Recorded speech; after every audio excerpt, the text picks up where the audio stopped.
Bismillahirrahmanirrahim. Assalamualaikum warahmatullahi wabarakatuh. Selamat petang kepada semua rakan serta follower FB Soleha Mat Taha.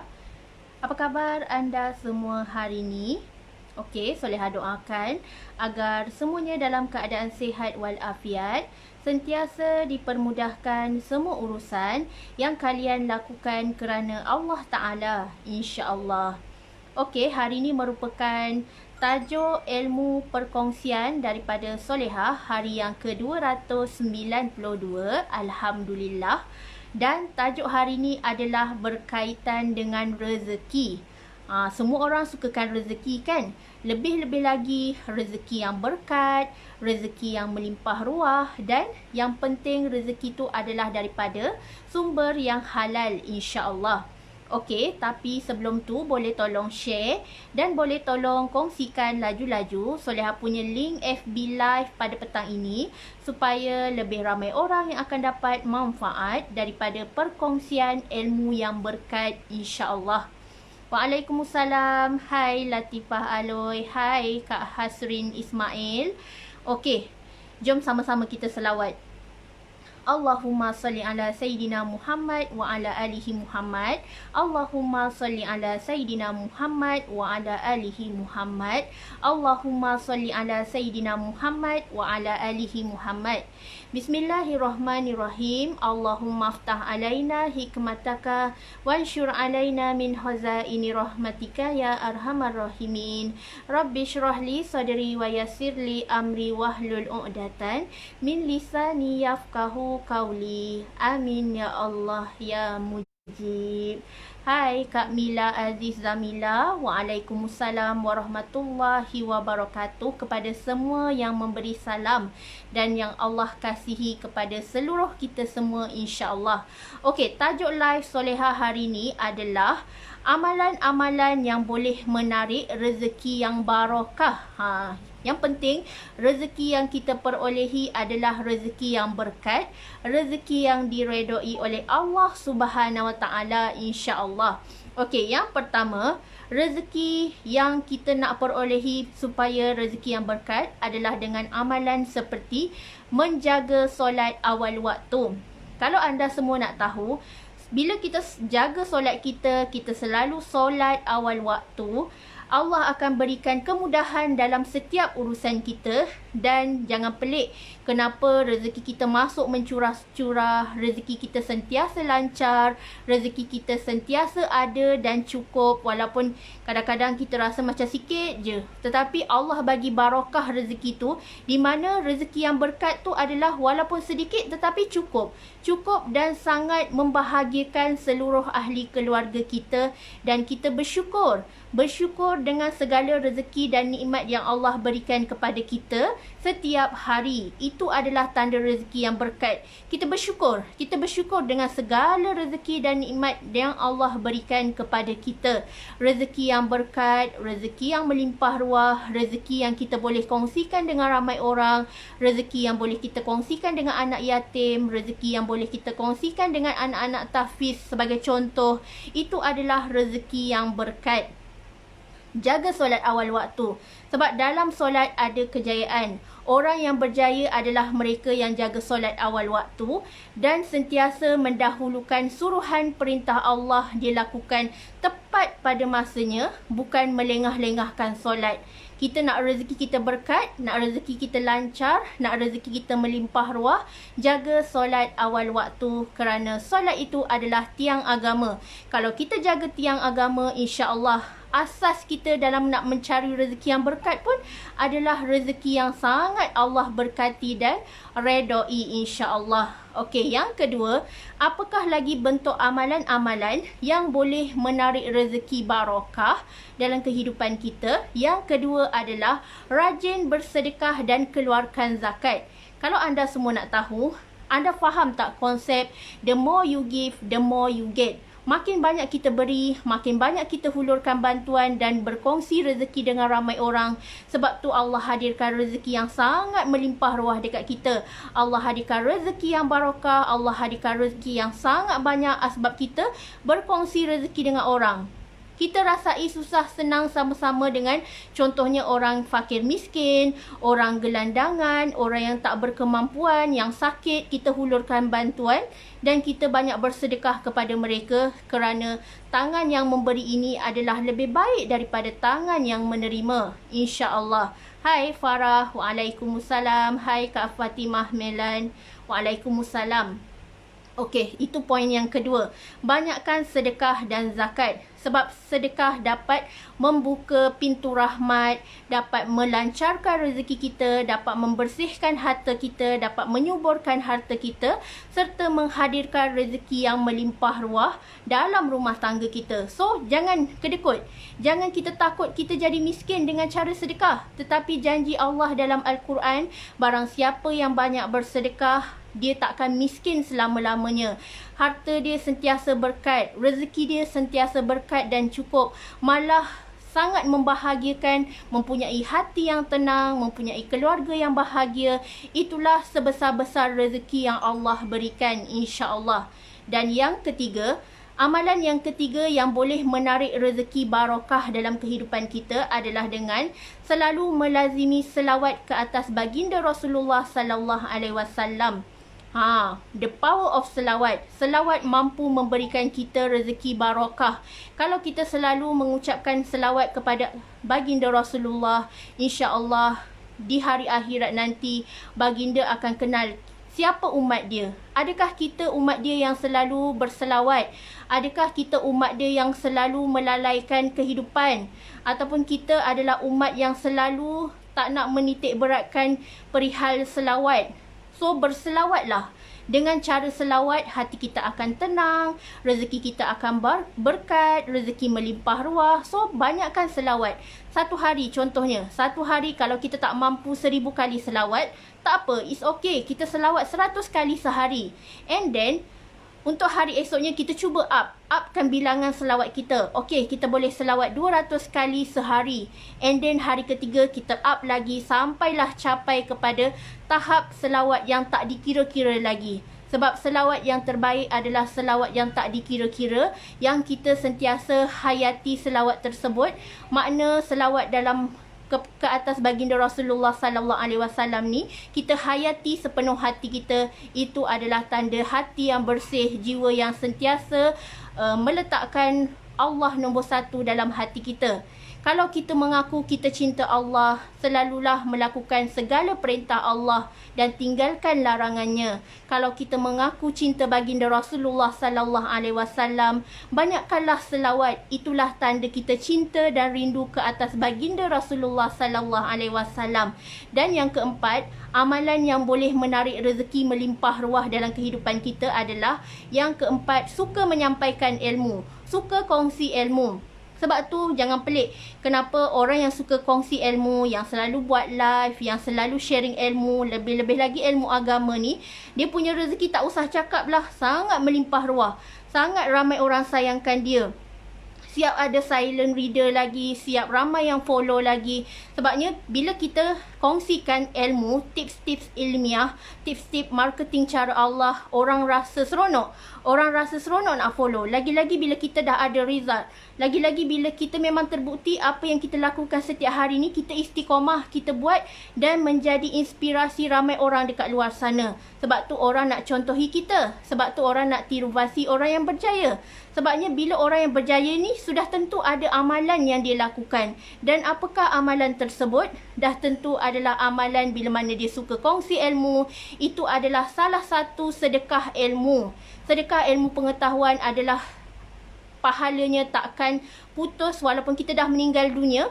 Pahalanya akan sentiasa mengalir walaupun kita dah berada di alam kubur. Ada tiga perkara serta pahala yang takkan terputus walaupun kita dah meninggal dunia, iaitu yang pertama, doa anak soleh-solehah, yang kedua, ilmu pengetahuan yang kita sebarkan, dan yang ketiga adalah amal serta sedekah jariah kita. So, adakah kita dah ada 3 perkara ni? So, kita cek dalam kehidupan kita. Kalau kita nak pahala yang tak putus-putus, walaupun kita dah meninggal dunia, walaupun jasad kita tak ada lagi dekat dunia ni, tetapi pahala asbab kita berkongsi ilmu, contoh video sesi sharing ilmu live solehah ni, Kalau Soleha dah meninggal dunia nanti, tiba-tiba ada orang mainkan video ni, insya-Allah itulah pahala yang mengalir tak putus. Di mana kita kesan daripada kita sharing ilmu tu bagi manfaat kat ramai orang, bagi perubahan dan titik perubahan yang sangat besar dalam kehidupan orang lain. Sebab tu Allah berikan kita syafaat, Allah berikan kita rezeki melimpah ruah, Allah berikan kita rezeki yang barakah dalam kehidupan kita. Beruntung kan? Sebab tu Soleha sampai sekarang dah hari 292 Soleha share ilmu non-stop. Daripada Soleha balik umrah tahun lepas bulan 12, umrah yang disponsor oleh HQ FTR, Soleha sampai sekarang bulan 9 ni, 15 hari bulan 9, Soleha non-stop sharing ilmu. Sebab disitulah Soleha nakkan saham akhirat daripada Allah Subhanahu Wa Taala. Sesungguhnya inilah bekal yang boleh menjadikan kita untuk tiket masuk ke syurga. Inilah dia. Yang penting kita istiqomah dan jaga niat. Ya Allah, segala apa yang aku niatkan kongsi ilmu dengan anda semua, follower-follower sekalian, adalah untuk membuka pintu hati, memberikan cahaya kepada kehidupan anda. Mana-mana yang jahil tentang ilmu agama Islam ni, kita perhalusi dengan cara mendengar majlis-majlis ilmu makanan rohani kita. InsyaAllah. Okey, dan yang kelima, amalan yang boleh menarik rezeki barakah adalah dengan membaca surah Al-Waqi'ah. Ada yang tanya, adakah kita sepatutnya baca surah Al-Waqi'ah je setiap hari? Macam mana dengan surah-surah yang lain?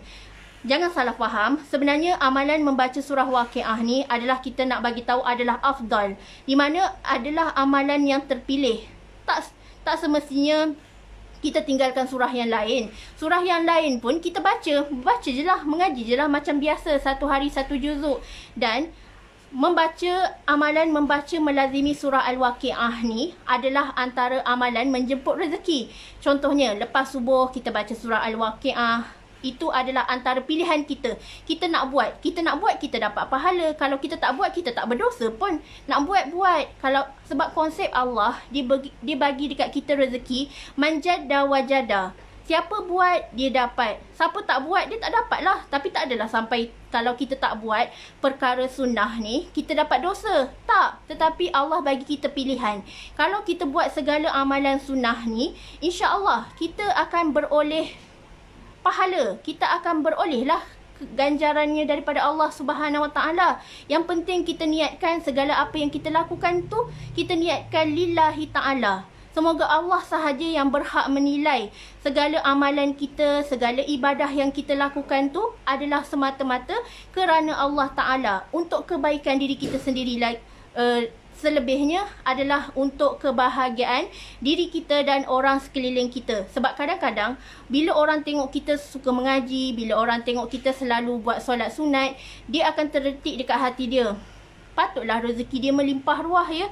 Rupa-rupanya dia jaga Allah. Rupa-rupanya banyak amalan dia yang kita kadang-kadang tak perasan. Rupa-rupanya itu asbab rezeki dia barakah. Sebab dia jaga amal ibadah dia jaga marketing dengan Allah, dia jaga connection dia dengan Allah. Sebab tu Allah hadirkan rezeki yang sangat berkat. Dapat satu bulan tu boleh dapat sel 5 hingga 6 angka. Ini dari segi sel.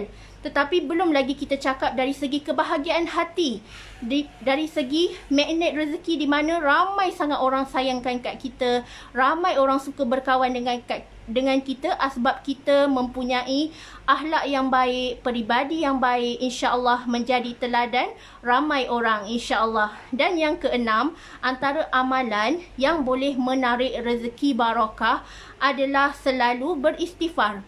Setiap hari kita lazimilah istighfar. Contohnya, satu hari kita baca istighfar Astaghfirullahalazim sebanyak 1000 kali. Sebabnya kenapa? Sebab setiap hari manusia ni tak lepas daripada melakukan dosa. Setiap hari banyak sangat maksiat yang kita lakukan. Kadang-kadang mata kita tengok benda yang tak baik. Kadang-kadang telinga kita dengar benda yang tak baik, benda yang aib, benda yang fitnah. Mulut kita kadang-kadang berkata yang kasar, berkata yang tak elok, berkata yang kesat. Sebab itulah Allah galakkan kita beristighfar setiap hari. Sebab istighfar ni mampu mencuci hati kita, mampu mencuci kolam jiwa kita yang sangat kotor, yang sangat hitam berkeladak tu dengan cara istighfar. Cukup ke istighfar sekali sehari? Of course lah, kita kalau kita nak, macam baju kita kita kena sental selalu kan. Guna sabun, kalau guna sabun tak hilang kotoran, kita guna pula Clorox. Sebab tu sama juga dengan konsep istighfar, di mana kalau kita dah beristighfar tetapi masih lagi kita buat dosa, maknanya masih lagi kita kena teruskan amalan ni sampai sebati dalam kehidupan kita. Sebab kita buat dosa bertahun-tahun, kita expect Allah nak ampunkan kita dalam masa satu hari. Of course lah tidak. Segala amalan kita ni Allah ukur, Allah tengok usaha kita. Adakah kita ni istiqomah dalam beramal, ataupun adakah kita ni istiqomah jaga ibadah kita. Kalau kita seorang yang istiqomah jaga amalan, jaga nawaitu kita bahawa kita nak berubah ni adalah kerana Allah Ta'ala, kita tak akan berkira-kira dengan istighfar kita, tetapi kita bacakan istighfar tu dengan penuh penghayatan, bukannya istighfar yang lalai. Ramai orang yang salah faham. Dia kata, saya dah beristighfar, saya dah berselawat, tetapi kenapa rezeki saya makin sempit? Cuba cek pula bahagian lain. Adakah kita ada krisis dengan keramat hidup kita? Adakah kita menjadi anak yang soleh? Ataupun kita ada tersakitkan hati orang? So, semua tu kena ambil kira. Sebab nak jadi seorang mukmin yang berjaya ni bukan senang. Tetapi tak mustahil kalau kita nak berusaha. Kalau kita nak merubah diri kita menjadi lebih baik, adalah tak mustahil untuk kita bermula untuk tarbiyah diri kita, di mana kita perbetulkan yang asas, kita perbetulkan, minta ampun dengan Allah banyak-banyak. InsyaAllah Allah akan ampunkan dosa kita, Allah akan cuci hati kita sebersih-bersihnya dengan amalan ibadah kita yang secara istiqomah dan berterusan tanpa putus asa. Okey, yang terakhir, antara amalan yang boleh menarik rezeki melimpah ruah, amalan yang terakhir adalah rajin puasa sunat. Ini adalah antara amalan jutawan yang ada dalam buku FTR Formula 48, di mana ada seorang jutawan berkongsi tips. Dia kata rahsia dia mudah jadi jutawan, sebulan boleh dapat jual berjuta-juta adalah kerana dia jaga solat sunat dia. Itu salah satunya antara amalan dia, dan banyak lagi checklist yang dia senaraikan. Apakah punca dan faktor dia menjadi seorang jutawan? Salah satunya adalah asbab dia menjaga puasa sunat. Selalulah melakukan puasa sunat Isnin dan Khamis, kerana puasa sunat mampu membersihkan hati kita, mampu mensucikan jiwa kita, di mana kalau kita selalu puasa sunat, insya-Allah jiwa kita akan penuh rasa kehambaan, akan penuh rasa zuhud dan sentiasa dekat dengan Allah Subhanahu Wa Taala. So kalau anda nak berjaya, nak dapatkan rezeki yang melimpah ruah, ada teknik dia, ada caranya, bukan kita main hentam je. Sebab tu kita digalakkan untuk menuntut ilmu sehinggalah kita masuk ke liang lahat. Sebab menuntut ilmu Allah ni sangatlah luas. Banyak sangat ilmu Allah. Sebab tu kita jangan give up. Jangan stop untuk menuntut ilmu. Sebab menuntut ilmu ni adalah fardu ain. Kewajipan ke atas kita semua umat Islam adalah menuntut ilmu dan mempelajari hukum hakam yang berkaitan dengan agama Islam. InsyaAllah rezeki kita akan berkat, rezeki kita akan berganda-ganda, rezeki kita akan melimpah ruah. Sebab tu kita kena korek rahsia. Macam mana seseorang tu boleh jadi jutawan, mesti ada amalan yang dia amalkan dan kita boleh tiru basi, insya-Allah. Dan Soleha pun suka tiru basi amalan orang yang telah berjaya ni, yang boleh mendekatkan diri kita dengan Allah. Yang penting kita jaga marketing langit 80% dan marketing bumi kita jaga 20%. Kenapa kena lebihkan marketing langit? Sebabnya barang siapa yang kejar akhirat, Allah akan memberi keuntungan dunia dan akhirat. Tetapi barang siapa yang kejar keduniaan semata, akhirat dia akan keciciran dan dia adalah insan yang rugi, insya-Allah. Okey, terima kasih sebab sudi follow live sharing ilmu Soleha hari ini. Semoga bermanfaat buat anda semua. Jangan putus asa, berusaha setiap hari untuk menjadi hamba Allah yang bertakwa, hamba Allah yang sangat disayangi olehnya, insya-Allah. Okey, wabillahi taufiq wal hidayah. Wassalamualaikum warahmatullahi wabarakatuh.